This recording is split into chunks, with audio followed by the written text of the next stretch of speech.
Terima kasih pada Ibu yang bertanya. Pertama, Husain bukan hanya kaum Syiah yang memuliakan. Kita, kaum Muslim juga memuliakan Husain. Kenapa kita muliakan? Karena dia adalah salah seorang sahabat Nabi. Yang kedua, kenapa? Yang kedua adalah dia seorang cucu Nabi SAW. Dan kita dianjurkan memuliakan keluarga Rasulullah SAW. Sebagaimana dalam hadis sebutkan oleh Rasulullah SAW, dalam hadis riwayat Imam Muslim, "Udzakirkumullah fi ahli baiti, udzakirkumullah fi ahli baiti, udzakirkumullah fi ahli baiti." Jadi kita menghormati. Karena di antara bukti cintanya kita kepada Rasulullah SAW, mencintai keluarga beliau. Ya, bagian dari keimanan kita, kecintaan kita pada Rasulullah SAW, mencintai keluarga beliau. Tapi yang beriman. Ya, yang beriman. Nah, Husain adalah seseorang yang dicintai oleh Rasulullah SAW dan dia cucu beliau. Nah, kemudian juga seorang sahabat Nabi SAW. Jadi kita juga mencintai Husain. Tetapi kenapa Syiah ini bukan berarti dia mencintai Husain, tapi adalah melebihi batas-batas yang dibolehkan dalam agama. Ini yang kita catat. Jadi bukan berarti kita tidak mencintai Husain. Kita mencintai Husain sebenarnya mencintai para sahabat-sahabat Nabi yang lainnya. Ya. Mana kita mencintai ayahnya Ali bin Abi Thalib. Ya. Tetapi orang Syiah ini adalah ekstrim, berlebihan ghulu dalam bahasa agamanya. Ya, dalam bahasa agama mereka berlebihan melampaui batas yang dibolehkan. Sehingga menjadikan hari kematian sebagai hari yang harus berduka, berasungkawa, menyiksa diri. Ini nggak boleh.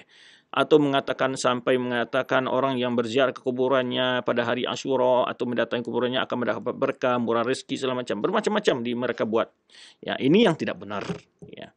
Ziarah kubur boleh, ziarah kubur siapa saja, kapan saja, tanpa harus tentukan harinya dan tempatnya juga. Ziarah kubur itu hanya tujuannya dua. Pertama, memohonkan ampun bagi orang dalam kubur itu jika seorang muslim. Yang kedua adalah mengambil pelajaran dari bagaimana kita menyadarkan kita akan kembali ke akhirat, akan meninggal dunia, mengingatkan bagaimana amal ibadah kita terhadap menghadapi hari yang pasti akan kita hadapi semua. Ya, semua kita akan mengalaminya, itu kematian. Itu saja. Jadi, kenapa orang Syiah itu berlebih-lebihan? Nah, itu banyak sekali. Sebetulnya di antaranya mereka, pertama kita jelaskan sebelumnya. Pertama, Husain ini menikahi putri dari Yazdajir. Nah, sebetulnya Syiah ini sebetulnya lebih lengkap. Sebenarnya mereka ini ada ajaran Majusi yang hakikat ajaran Majusi, tapi mereka bungkus dengan ajaran Islam.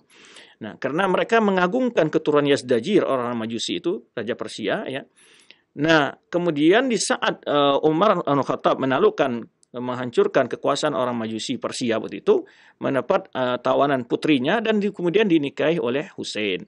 Nah, di sini mereka mengagungkan Husain, mereka menganggap pertemuan antara dua darah biru gitu. Menurut mereka sebenarnya jelaskan para ulama kita.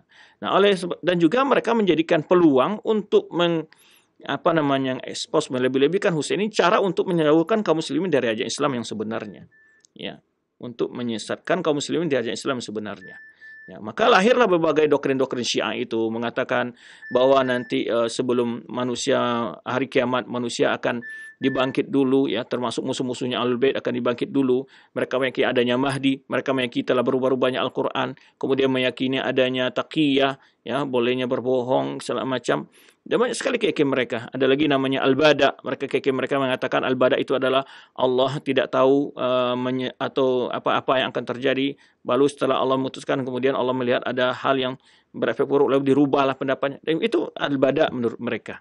Dan banyak sekali pemahaman mereka yang mereka rekayasa dibalik atas nama cinta Ahlul Bait ini. Maka oleh itu kita perlu menjelaskan berbagai persoalan ini kepada kaum muslimin agar mereka tahu hakikat bagaimana seharusnya mereka memandang berbagai persoalan tersebut. Wallahu a'lam bishawab.